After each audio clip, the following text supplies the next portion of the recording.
Good morning. My name is Mark Cabrera. I'm here to discuss with you multiple revenue stream.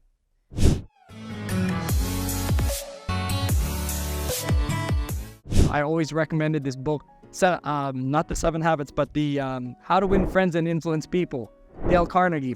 All the way from the 1920s and 30s, that book, one of the first motivational books that was ever written.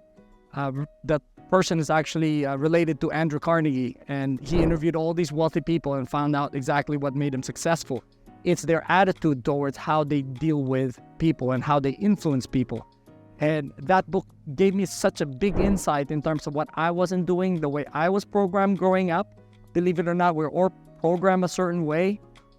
We're all programmed how to work for someone, how to please other people. This is the way we were raised, if you really think about it. Your parents actually, when you were growing up, you are allowed to do certain things and not allowed to do certain things. But then as you were growing up, you always, in the back of your mind, needed to please your parents until you became a teenager. It's like, oh no, I can think for myself. Now I'm a teenager. So you start rebelling, right?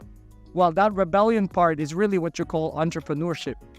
Because when you get tamed, like a horse, got tamed all the way to actually high school, then all of a sudden you got all this freedom that you didn't have before, and all of a sudden you're feeling like a wild horse. But then when you get to college, you mature a little bit more, and then you go back into that whole training program of working for someone. And 90% of us, or even 80 or 90% of us, are trained this way to actually please our boss, to please our teacher, please our professors. So this is normal. But when you break off of all that, okay, is about actually being able to develop yourself as an individual person that knows how to influence people, and that's where that book comes in. The How to Win Friends and Influence People is something that I would read. If you don't have a lot of friends and you've been around here for many years, maybe you should start looking at yourself and thinking, okay, what am I doing wrong and what am I doing right?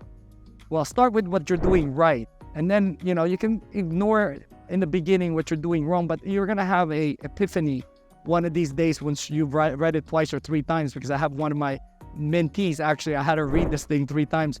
On the 3rd time, she came into the office all excited. She's like, oh my gosh, I figured this thing out. I got all these things that I wasn't doing right.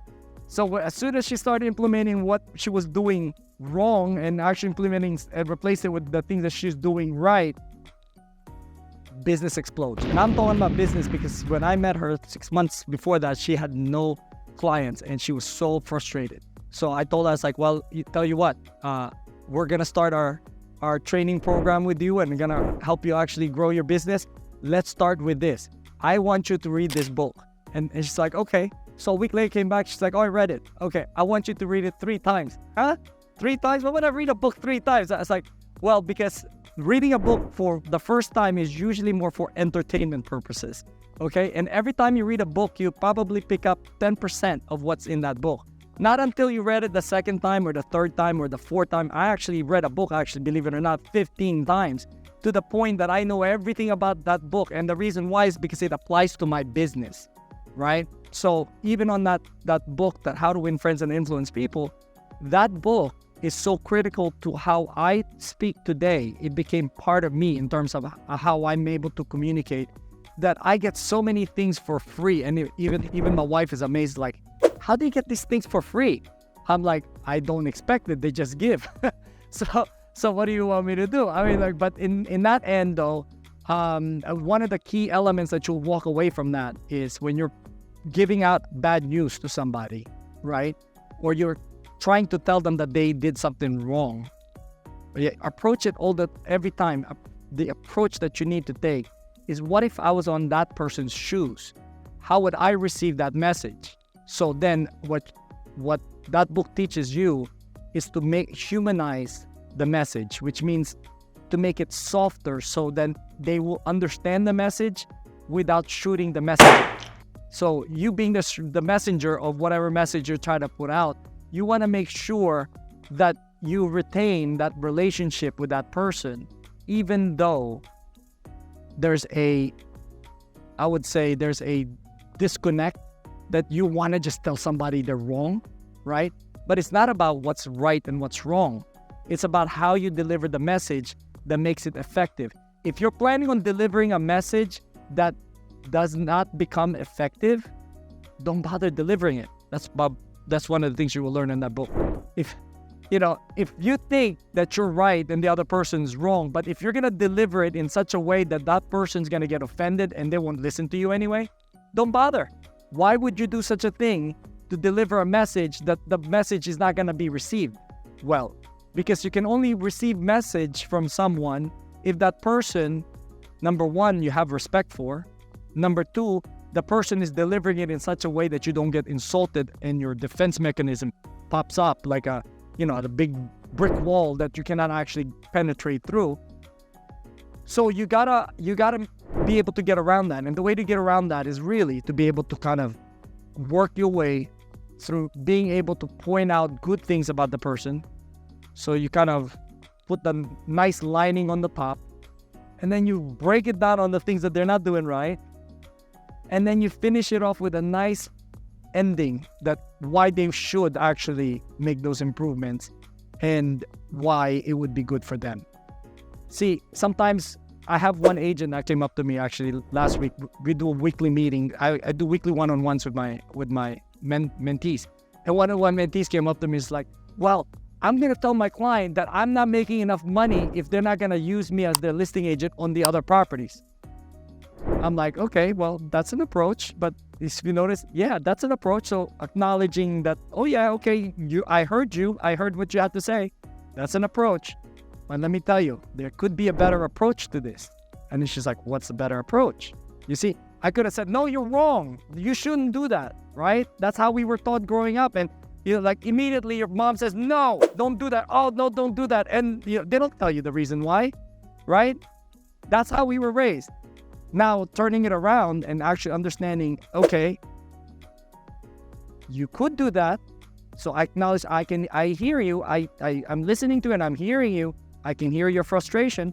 Acknowledging and validating the other person first, what their position is. Whether it's right or wrong, it's irrelevant. You're not there to judge. Because the minute that you judge, the whole thing becomes adversarial. You remember, you're an advocate. So me as a coach, I'm actually an advocate of my agent. So when I brought that up, it's like, you could do that. I mean, that's an approach. But what if you do it this way? What if you do it in a way you let them know what the benefits are? Why they should list with you instead of looking at it from why it's not benefiting you. To be honest with you, your clients don't care if you make money or not half the time, okay? But they do care that you actually provide the service. That's really bottom line, especially business people. Some of the business people, they don't care if you make money. They care if they make money, or they care if they actually get their things accomplished, right? But you have to put it in a context where, and this is what I explained to her, it's like you have to put it in a context that when you are letting them know, like, hey, it would be better if you list the property with me. The reason why is because I'm already managing the project. So since I'm already managing the project, it will only make more sense for me to actually list that property because I know a lot more about the property than any agent you would hire, right? So that's the approach, right?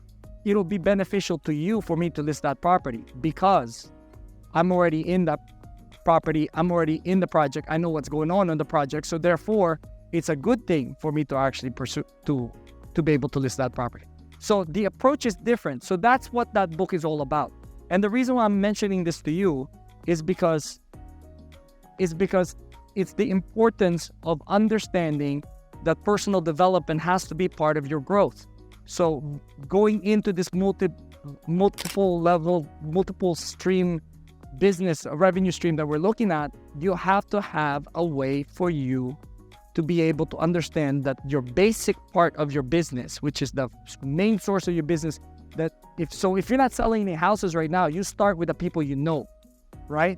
And then when you actually know it so well, then you expand out and bring more people around the people that, so you have like 3 or 4 circles. The circle of influence, the people that really know you and you know them, they trust you, they like you. And then outside, the people you've met, they don't trust you yet. And then the outside of that, the people you haven't met, you spoke on the phone. And then outside of that, basically, you don't know them at all. So it's like there's 4 layers. And what your goal is to put everybody into that center layer of they trust you and they like you. So ultimately your business runs much better that way, because if you run it from the outside where some people like, oh, I'm putting out the best marketing thing, I'm gonna actually put out this Facebook social media stuff, you know, I'll have a book written up and market that and all that stuff, right? You're dealing with the people you don't know outside. But if you're not capitalizing on the people you know inside already, you're tapping into a 20% spending 90% of your money, where you can actually tap into the 80% of your business and spending no money. Wouldn't that be better? It's more efficient and more essential for you to be able to run your business more efficiently, right? If you are not spending any money, but you're tapping into 80% of your market that you actually can bring in clients right now. Whereas people are actually starting off. So some of these agents that I've been mentoring, they were being taught to like put out this mailers, put out this email stuff, social media, spend money on this stuff, spend money on that stuff. And then in the end, they don't make any income. And they're like, oh my gosh, why am I not making any income? Well, you know why? Because you're tapping into the outer layer of your circle that they don't know you, they don't trust you, they don't like you. They don't like you because they don't know you. And they like someone else better than you because they're probably further into the circle of other people than you. So that's the most competitive part of the market. The ones that do very well on the outside circle of that thing I just explained to you are the ones that have been in the business for a long time, and they can actually like exert their effort into that and saying, hey, I'm an expert in this. Look at all the houses I've sold. Look at my accolades. Look at the. You can't compete with that. I mean, as a matter of fact, to me, the way I look at it, why compete with that? When you already have a circle of friends, and then go outside of that circle of friends, and then now you have people you've met that you actually have not really gotten to know, get to know them. Because every person that you know will know 3 people that want to buy a house or sell a house in the next 12 months.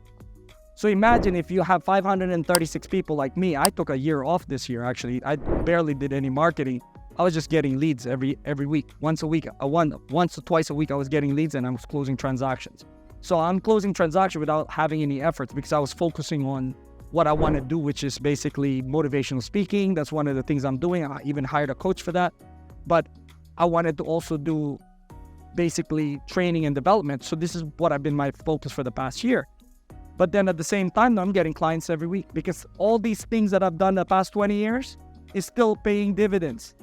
And that dividends, without lifting a finger, without even putting a marketing, without putting any phone calls, actually generates about 2 transactions a month. Can you imagine if your marketing is actually done over time, and that period of time you built up to a certain level, everything is just going to come in. And that's how you close 92 transactions in 1 year. You know, this is exactly what I've done. And when I was with Remax in 2005, in 2008, the market crashed. I was making $600,000 a year. I mean, closing almost 62 transactions. So if you put it in a context of marketing, your base marketing level is your prospecting 2 hours every day, which this is what I'm exactly going back into. And you'll see the result in a few months. I'll let you know how it goes. See, I don't like talking the talk, I will walk the walk. And I'm putting this out there to you guys that my organization in the real estate side is going to kick butt this year because I'm going back into it. I'm back on.